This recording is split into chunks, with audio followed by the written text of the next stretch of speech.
Assalamualaikum warahmatullahi wabarakatuh. Siswa-siswi kelas 8 yang berbahagia, kembali kita akan melakukan pembelajaran jarak jauh. Kali ini dalam mata pelajaran PKN. Temanya adalah memahami kedudukan dan fungsi Pancasila. Istilah Pancasila berasal dari bahasa Sangsekerta. Panca artinya 5 dan sila artinya asas. Jadi, dapat kita artikan Pancasila adalah 5 asas atau 5 dasar yang disepakati oleh para pendiri bangsa ini yang digunakan sebagai landasan utama dalam menyelenggarakan negara dan pemerintahan. Istilah Pancasila dikenalkan pertama kali oleh Insinyur Soekarno dalam sidang BPUPKI tanggal 1 Juni 1945. Itulah mengapa setiap tanggal 1 Juni kita peringati sebagai hari lahir Pancasila. Karena pada hari itulah pertama kali istilah Pancasila disampaikan dalam sidang BPUPKI oleh Bung Karno. Pancasila ditetapkan sebagai dasar negara sejak tanggal 18 Agustus 1945, bertepatan dengan sidang PPKI sehari setelah hari kemerdekaan. Dalam sidang itu juga, selain penetapan Pancasila sebagai dasar negara, juga ada pengesahan terhadap kedudukan Soekarno dan Hatta sebagai Presiden dan Wakil Presiden pertama Indonesia. Nah, sekarang kita akan bahas bagaimana fungsi dan peran Pancasila sebenarnya. Yang pertama, Pancasila adalah jiwa bangsa Indonesia.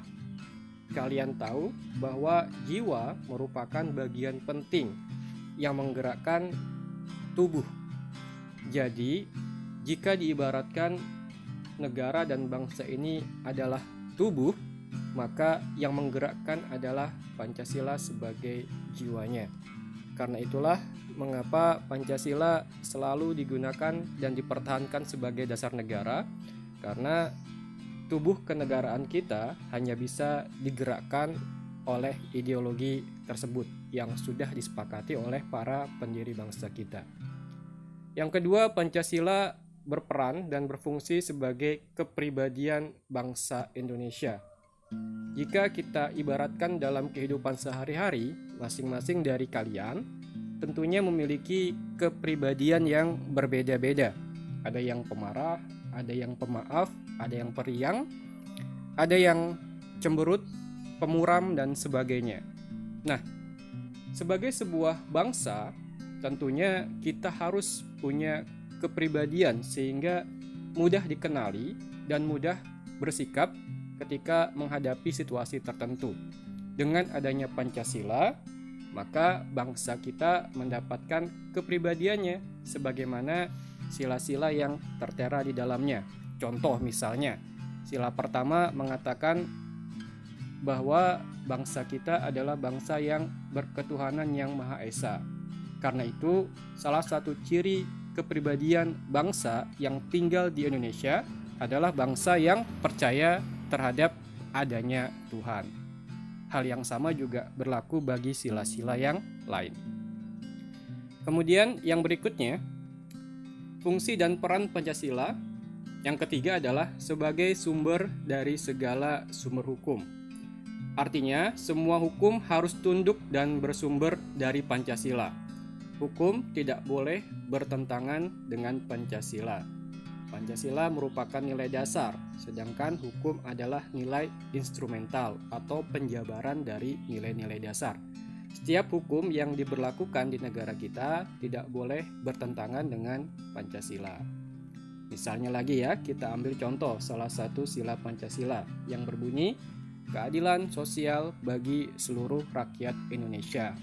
Nah, dari sila ini, produk-produk hukum yang dihasilkan haruslah merujuk kepada seluas-luasnya fungsi kemanfaatan yang harus diterima oleh bangsa ini. Tidak boleh ada produk hukum yang hanya berpihak pada satu golongan tertentu saja. Yang keempat sekarang, Pancasila sebagai perjanjian luhur. Jadi kalau kita lihat sejarahnya, penetapan Pancasila sebagai dasar negara itu melalui proses yang sangat panjang lewat sidang-sidang yang digelar oleh BPUPKI hingga disahkan oleh PPKI. Sidang ini memakan energi yang dihadiri oleh tokoh-tokoh terbaik bangsa. Jadi hasil dari sidang tersebut merupakan kesepakatan dari semua tokoh bangsa yang harus terus-menerus dijaga dan dilestarikan. Karena itu kita sebut Pancasila sebagai perjanjian luhur karena sudah menyatukan semua perbedaan-perbedaan yang dimiliki bangsa ini dan disepakati oleh tokoh-tokoh di masa itu yang harus kita lestarikan hingga sekarang. Kemudian yang kelima, fungsi Pancasila sebagai cita-cita dan tujuan bangsa. Baik ya, jadi kemana bangsa ini akan mengarah adalah ke arah terwujudnya sila-sila dalam Pancasila. Jadi semua energi, semua potensi yang dimiliki oleh bangsa ini, pengelolaannya ditujukan untuk pencapaian cita-cita dan tujuan bangsa yang sesuai dengan Pancasila. Yang keenam, Pancasila sebagai satu-satunya asas dalam kehidupan berbangsa. Dan yang ketujuh, Pancasila sebagai moral pembangunan. Baik, di sini kalian bisa lihat ketujuh fungsi dan peran Pancasila yang tadi sudah kita bahas ya. Kemudian kita lanjut ke Pancasila sebagai dasar negara. Tanggal 1 Juni 1945, Insinyur Soekarno menyampaikan pertanyaan dan pemikiran tentang dasar negara apa yang akan dijadikan dasar Indonesia merdeka.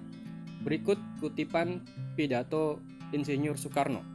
Ya, saya mengerti apakah yang Paduka Tuan Ketua kehendaki. Paduka Tuan Ketua minta dasar, minta filosofi Groundslag. Atau jikalau kita boleh menggunakan perkataan yang muluk-muluk, Paduka Tuan Ketua yang mulia meminta sesuatu Weltanschauung. Ini bahasa Jerman, artinya kalau kita terjemahkan dalam bahasa kita berarti nilai-nilai universal yang diterima oleh semua lapisan bangsa. Artinya dalam rapat ini Presiden Soekarno menanyakan kepada semua yang hadir dalam sidang apa yang sebenarnya dibutuhkan oleh bangsa ini. Tentunya kita memerlukan suatu pandangan yang disepakati oleh semua lapisan masyarakat, bukan hanya satu kelompok saja. Nah, itulah yang kemudian menginspirasi munculnya Pancasila sebagai dasar negara. Pengertian Pancasila sebagai dasar negara dinyatakan secara jelas dalam pembukaan Undang-Undang Dasar yang berbunyi, maka disusunlah kemerdekaan kebangsaan Indonesia itu dalam suatu Undang-Undang Dasar Negara Indonesia yang terbentuk dalam suatu susunan negara Indonesia yang berkedaulatan rakyat dengan berdasar kepada ketuhanan yang Maha Esa, kemanusiaan yang adil dan beradab, dan seterusnya. Jadi Pancasila dari sila pertama sampai sila kelima disebutkan secara jelas dalam pembukaan Undang-Undang Dasar sebagai dasar negara.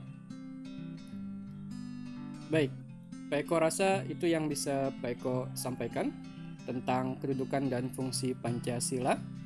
Nanti akan Pak Eko berikan tugas dalam forum diskusi yang akan Pak Eko buat di akun psikologi Pak Eko. Silakan disimak dan dikerjakan baik-baik ya. Demikian, Assalamualaikum warahmatullahi wabarakatuh.